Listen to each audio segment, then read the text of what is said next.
Donc si c'est un peu décousu, pardonnez-moi, mais j'essaie. Non, je devais intervenir dans un live avec Amalek, mais ça a été coupé malheureusement à cause de problèmes techniques.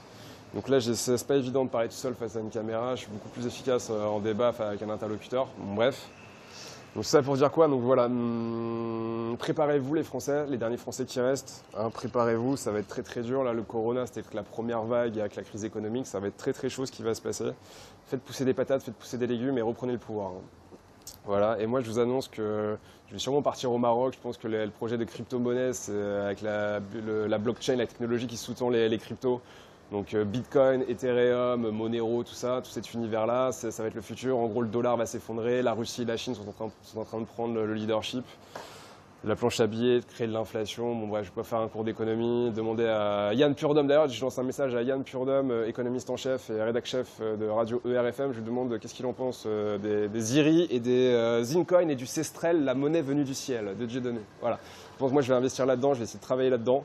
Je vais partir au Maroc. Salutations à Jim Le Veilleur et à Karim Benabdelkader qui sont en charge de ce projet. Et le but, c'est de créer un éco-village au Maroc, donc produits sains, matériaux sains, etc., potager, poulailler, permaculture, etc. Et aussi lancer des satellites pour avoir un Internet autonome pour l'environnement blockchain Wetio. Renseignez-vous, faites vos recherches, je vais mettre les liens, je ne peux pas tous expliquer. Tous ceux qui nous prennent pour des délirants, pour des complotistes, pour des fous, pour des maboules, pour des dingos, bah restez en France, restez devant BFM TV, continuez à comater et mettez-vous à genoux devant des blacks. Hein. Et continuez à vous prendre des coups de flashball dans la gueule aussi quand vous enfilez un gilet jaune. Hein. C'est très important. Allez, on va se quitter parce que ça fait un peu long là, je commence à fatiguer. Enfin, je vais essayer de réfléchir 5-10 secondes. Qu'est-ce que j'aurais omis, qu'est-ce que j'aurais oublié dans ma vidéo?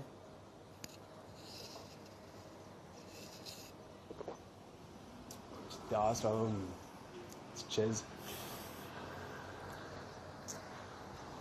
Fait le tour de Beyrouth. Voilà, Beyrouth, 3 heures de vol de Paris, 4 heures de vol. Aux portes du Proche-Orient.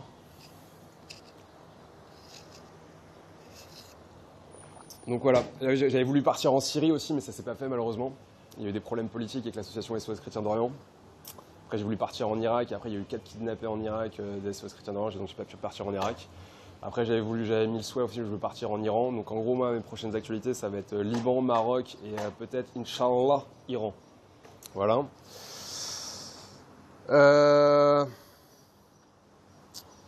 Qu'est-ce que je peux rajouter? Ouais, l'ascension YouTube va se faire de plus en plus. Je pense qu'on va fermer nos chaînes, etc. Donc rejoignez-nous sur BitChute, sur VKAL, Facebook russe. Oubliez Facebook, lâchez Facebook. Ça appartient à la communauté, etc. Ils vont de plus en plus nous censurer. Donc avant qu'on perde le lien, faites l'effort, bougez-vous le derrière, inscrivez-vous sur les réseaux alternatifs. Donc BitChute pour les vidéos, il y a un autre site aussi, il y a Rutube, mais un autre site de Jim Le Veilleur, j'ai oublié, et VK, le Facebook russe. Voilà, tous les liens dans la description. Je vous souhaite une bonne journée, bon courage, hein, les goyim dans cette France occupée. Mais comme disait Jeanne d'Arc, hein, les gendarmes combattront et Dieu donnera la victoire. Gros bisous de Beyrouth. Ah bébé. Il y a un truc que j'ai oublié de préciser dans ma vidéo, c'est que comme quoi j'étais recherché par la police, par les services de gendarmerie de notre cher pays, de la France occupée, la France des droits de l'homme des Lumières.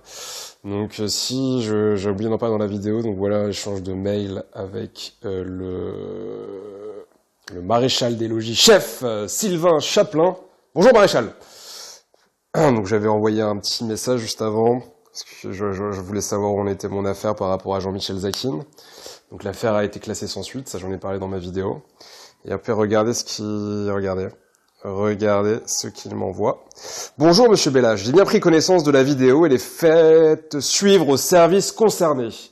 En ce qui concerne votre dépôt de plainte, je n'ai pas eu de nouvelles et n'en aurai pas. Je n'ai plus le dossier en main et je n'ai pas moyen d'en connaître les suites. Par contre, en ce qui concerne la plainte déposée par M. Zakin à votre encontre, votre audition sera nécessaire. S'il ne m'est pas possible de la réaliser dans les plus brefs délais, vous serez, selon les instructions du procureur de la République, inscrit au fichier des personnes recherchées, afin que vous puissiez vous expliquer sur les faits qui vous sont reprochés et qu'une réponse pénale soit donnée. Je préfère être tout à fait honnête avec vous afin que vous sachiez à quoi vous attendre. Ainsi, dans votre intérêt, surtout si vous comptez repasser par la France, je vous invite à me le faire savoir au plus tôt de façon à ce que ce soit moi qui vous entende dans nos locaux sur un créneau que nous conviendrons ensemble, pour vous éviter une arrestation lors d'un contrôle aux douanes ou par n'importe quelle unité du pays. Cordialement. Donc voilà, donc en gros en France, dès que je reviens en France, hop, au Newf. C'est ça la République française, donc j'avais oublié de mettre ça dans ma vidéo. Mais voilà, comme ça c'est dit, hop. Donc voilà, et ça, ce message date du 20 avril dernier. 20 avril, on est en juin, en plein coronavirus. Pour vous dire, les mecs, comment ils sont, comment la France est occupée. On est en plein coronavirus au mois d'avril dernier, tout est bloqué. Même encore là, les aéroports, ils n'ont pas ouvert, mais ils veulent que je sois en France alors que je suis à 4 heures de vol de Paris. Les mecs, ils veulent me voir alors qu'on est en plein coronavirus. Bref.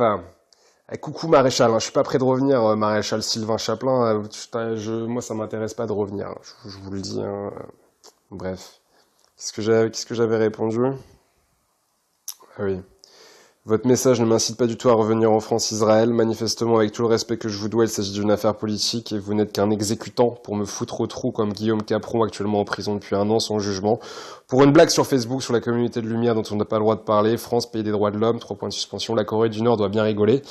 Dans mon message du 6 février dernier, je vous indiquais déjà ne pas vouloir revenir en France, mais que je restais à votre disposition par téléphone pour répondre à vos questions. N'existait-il pas aujourd'hui des moyens modernes de visioconférence? Pourquoi vous acharnez-vous à tout prix à me voir revenir en France? Dans ce même mail, vous me disiez me tenir au courant de ma plainte contre Jean-Michel Zakin, mais maintenant vous me dites que le dossier n'est plus en votre possession. Je résume l'affaire, ces gens-là, cette mafia appelle mon père sur son téléphone en numéro masqué pour le menacer de mort à cause de mes opinions politiques, et vous me dites que le dossier n'est plus entre vos mains. Mais moi, par contre, je suis inquiété par vos services. Ça s'appelle le monde à l'envers, ou l'inversion des valeurs, symptomatique de notre époque et de notre société malade. Pour résumer, je suis lassé de cette persécution et ce harcèlement judiciaire à mon encontre. Je suis à l'étranger et je ne compte pas revenir en France, tant que le régime politique n'aura pas changé de bord concernant cette mafia. Post-scriptum, l'appel au dialogue entre les forces de l'ordre et le peuple, ça veut dire aussi arrêter d'obéir à votre hiérarchie de francs-maçons qui n'en a rien à foutre du peuple et de la France. En tant que catholique, je prie pour vous. Bien courtoisement, David Bellache.